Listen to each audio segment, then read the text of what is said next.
Tuwang-tuwa si Pangulong Duterte nung nabisita niya ang kanyang bagong apo kay Davao City Mayor Sara Duterte.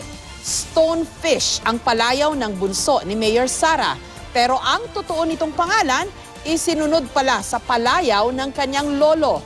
May report si Victoria Tulad.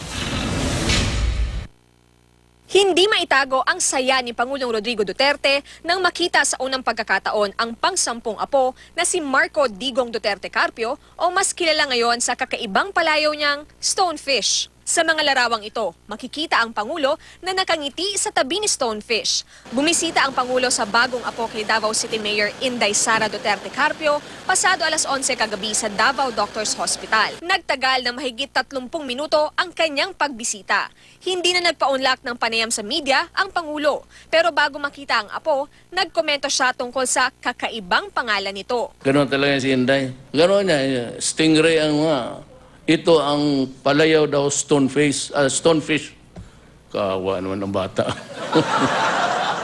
Bukod kay Pangulong Duterte, nakabisita na rin daw ang ina ni Mayor Sara na si Elizabeth Zimmerman ayon sa Davao City Public Information Office. Isinilang si Stonefish mag-aalauna ng hapon kahapon.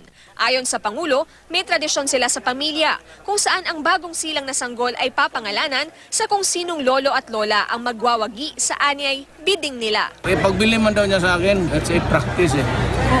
Sir, kasi competing yan eh. In-laws eh.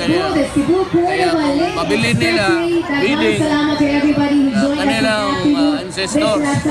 Habang manalo, yung mga pangalan ng ancestor na pumamili.